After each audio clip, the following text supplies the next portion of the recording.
Well, as you're going through this, at one point, you end up doing your first robbery. Yeah. Well, first I broke in the newsstand. So I ran away from the third foster home. I broke in the newsstand. I got caught breaking it in the newsstand. And when you do a crime, no matter how small it is, and you went from foster care, you got to go to a placement because they know you don't have nowhere to live at. So you automatically go to a placement. So I started going to placements right then and there. So I ended up doing like 5 years before I was like 16. I was like, different places. Then I went to adult prison when I was 16. So it was like that was just the placement. It's like it's basically you getting graduating in the system from foster care to juvenile placements to adult prison. Pipeline. Okay, so you end up robbing a newsstand at how old? Well, I was trying to break in it. I was 9 or 10 because I just ran from the foster home. I was trying to get some candy out. You know, if newsstands had the candy in it, and I didn't even get in it. They caught me trying to break in it, and then I went to a place. I think I went to St. Michael's for that. Then I started doing robberies after that. Because when I started going to juvenile placement with the bad kids, they started telling me about, how to really be bad. So plus my brother was doing all the same stuff. Like my whole neighborhood was doing robberies and shootings, and so that's all I really knew. It was like kind of normal. To be honest with you, at a young age, you don't really don't know that this is so wrong because that's all you really know. That's everybody's doing it. And you gotta remember, this before internet, this before phones. If you don't know where somebody at, you can't find them. If you don't know where your mom at, you can't find her. So you really basically out on the streets on your own. Yeah, it was rough. Well, one of your first robberies, you used a cap gun. Yeah, it was by mistake.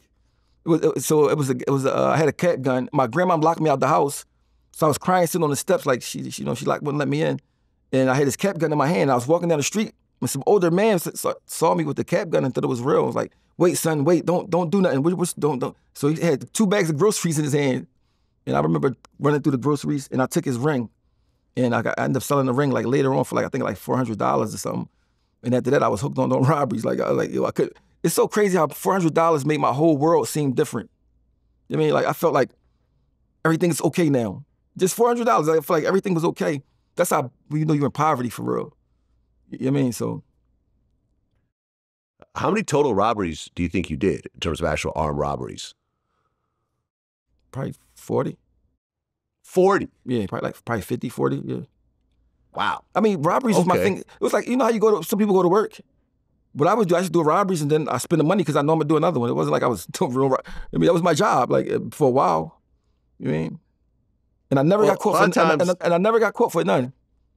But they ended up locking me up for somebody told on me, everybody talking about people come on Vlad. No, my statute of limitations is over. So, plus I beat them. But I started doing robberies when I was about young. I stopped doing robberies at 17.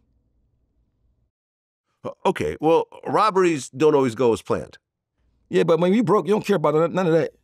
Let me tell you how crazy I was with doing robberies. It was like my job. I had somebody pregnant before, right? They said they needed an abortion. I said, well, how much is it? They said $400.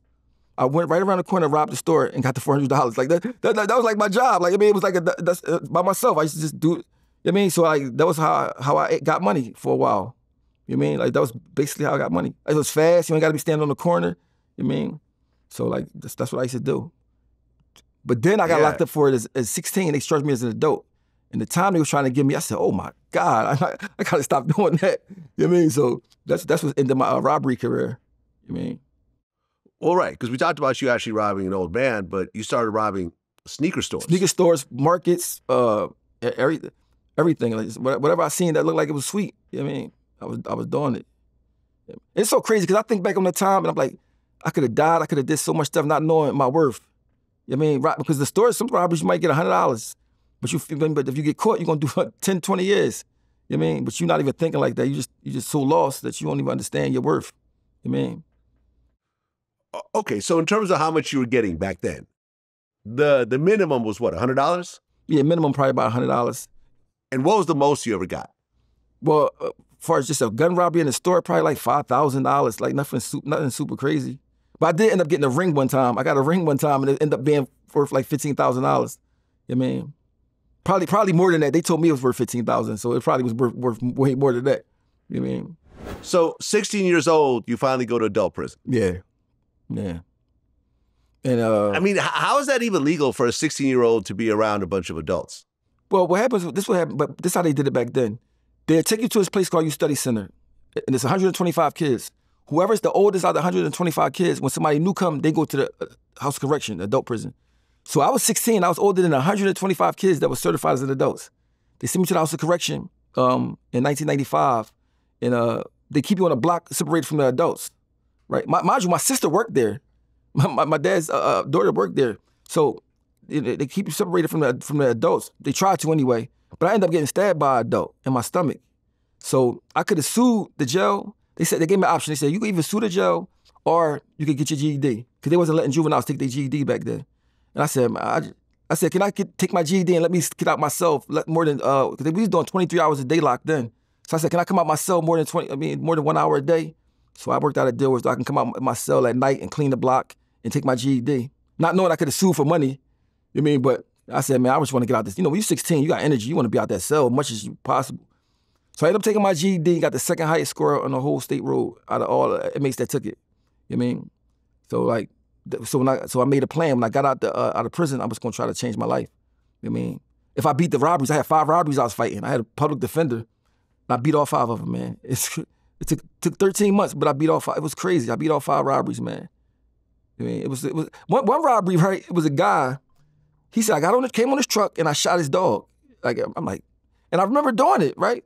So when they're in the courtroom, the guy's on the stand saying, yeah, he did this and he did that. In my head, I'm like, yeah, I did it. Damn, I'm done. Come to find out, I was locked up for something else when that happened. So they said it wasn't me. And I'm like, damn, I must have did a robbery just like that. Because I swear, So they ended up throwing that one out. That was like the last one I had. And then I was free. So after 13 months fighting cases, in adult prison, they let me out.